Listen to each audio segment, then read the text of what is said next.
Isn't it weird how much we change as we grow up and in what weird directions? Like, for example, I used to fight with my mother a lot when I was younger. And when I say fight, I mean actually whining. Like, why did you put tomatoes in that? And why do you crush the chickpeas? I don't like them crushed. And all those things. So much so that sometimes she would just give it as like, okay, this is your portion, and I'm gonna do the rest. Do the rest. I'll do whatever I want. And then sometimes, and I do those things now myself. And then many times her choice of what we would have for dinner was dictated not by what we wanted to eat or what she wanted to eat, but actually as to what was the vegetable that was going bad in the fridge, and then use that first. Sorry, I'm being a pretentious ass. We didn't have a fridge. But rest of the story is true. So she would pick up whatever was going bad first and then use that.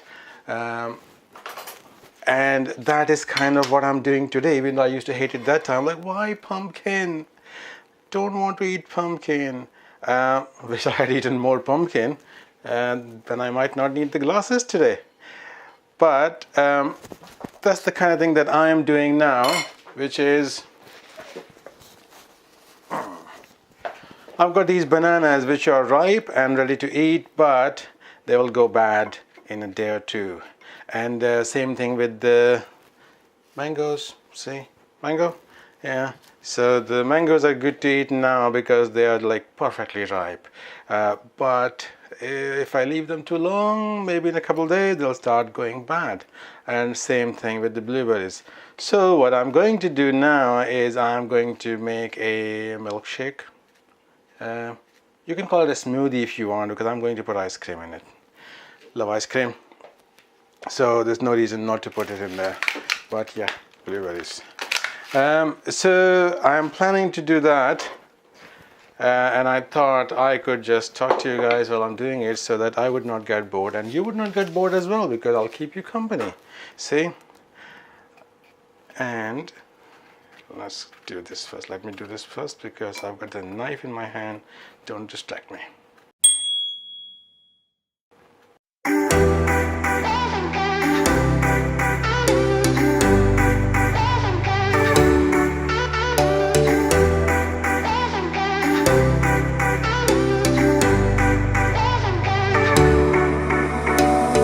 Summer's gone, I'm latching on.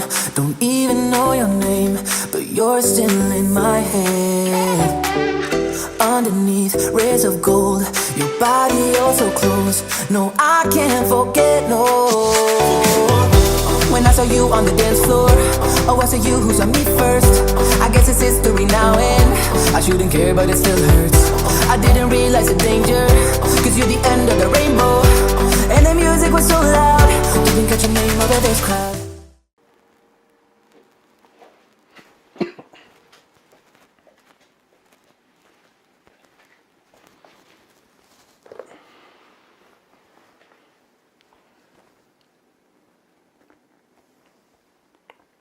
Wonderful, wonderful.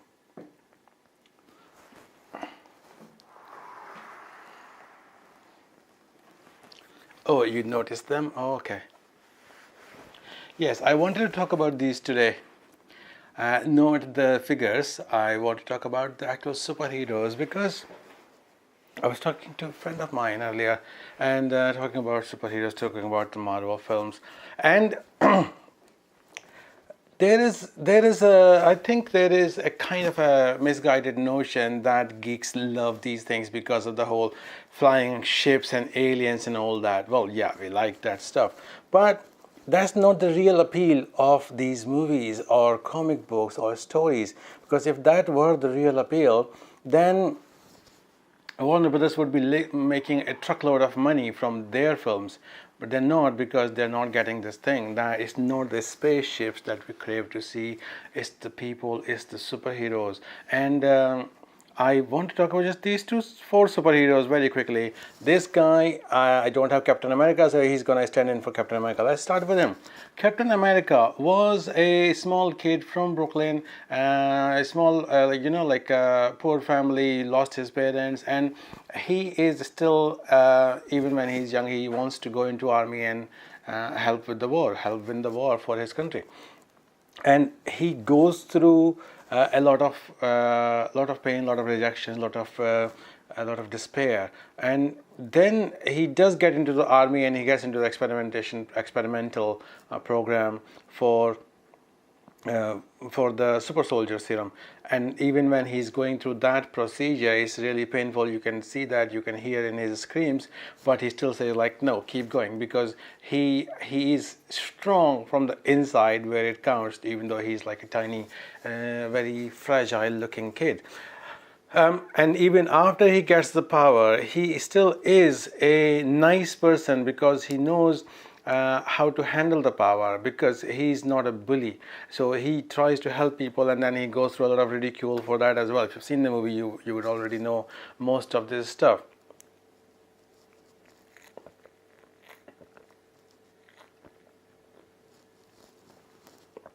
This is so nice.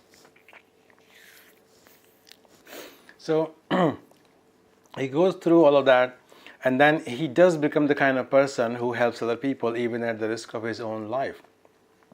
So that's Captain America, and he's got a moral compass, he's got his principles, and that makes him what he is, not just because he has all this strength or fancy shield and things like that. That's what makes him Captain America. Because otherwise, if just the strength of superpower, that was the criterion for making a superhero, then every character, oh yeah, this criterion, that's the one. Criterion is the singular of criteria.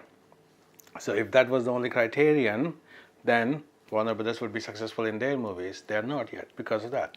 And then if you talk about like our Tony Stark, Iron Man, he goes through the same kind of thing himself. So he is quite a playboy. He makes arms, and his father is a scientist as well. He's got lots of money, but then he doesn't become a superhero from that. He becomes a superhero when he goes through adversity, when he gets captured, goes through torture, goes through the risk of his own life, and then from there he builds himself up, builds the suit, and that makes him a superhero because he changes his ways. He gets the moral compass. So you have to be a good person, not just a powerful person, in order to become a superhero. Thor was born into royalty. He was going to be the king of Asgard, but he didn't have what? Humility. He didn't understand that the real power was not to be the super soldier. The real power was to be the kind of king that would help people, that would take care of his people. So he has to learn that, and he learns that in his first movie. He learns that through his own trials and tribulations. So that is the superhero. He becomes a superhero after he goes through that hard time and he learns humility. Same kind of thing with our Doctor Strange. Dr. Stephen Strange, like, hotshot surgeon, very full of himself, very narcissistic, vain, egoistic, everything. And then he goes through the accident, and he has to first come to terms with his failure, that he's lost his hands, and then he's lost the control, and he's lost his career as a surgeon. But then from there, when he finds the path, then he does rise up to the occasion. He does become the kind of person who doesn't think only of himself, but tries to help other people, genuinely tries to help other people, not because it will give him a reputation of being a hotshot in any field. Because what he does now, not many people know what he does, but he still does it because it needs to be done, not because it will bring him glory or anything. So that is the kind of thing that attracts us. That's the kind of thing that makes us love a superhero, because they have these qualities. They have the physical strength, but they also have the mental strength to overcome their own challenges in their own life, even sometimes painful ordeals, in order to survive. And there are people like that in real life as well. I've heard about a doctor, and I would not remember the name now, obviously, but there was this one person who was in the Nazi concentration camps, and he was a doctor. And when he was released from there, when he got out of there several years later, he not only he kept his own mental balance. Lots of people did not were not able to handle that, not able to stay together, but he not only handled his own life, but he carried on helping other people who had gone through that ordeal. But there are people like that. So for example, Tony Stark, or if you say Robert Downey Jr., he had similar kind of experience in his life. He was a playboy and he used to do drugs and went to jail and everything, but then he rose up from there. So I think we were talking about the other day about that quotation that the time and chance happens to all. So the time and chance happens even if one time you have completely screwed it up, or if you had a situation where it got screwed up for you or you didn't have anything, but then you can build up from there if you just keep it together, and you can be your own superhero. And that is why we love Marvel, and then that's why we love these superheroes. Craig Ferguson is another character like that. I quite like him because he's funny. And he's funny in a creepy way, so that kind of that makes me like him. But also he has his same kind of thing in his life, where he went through substance abuse and lots of drinking and everything, but then at some point he got his head straight, and he kind of built himself up out of that to the point where he was able to be a contributing member of the society.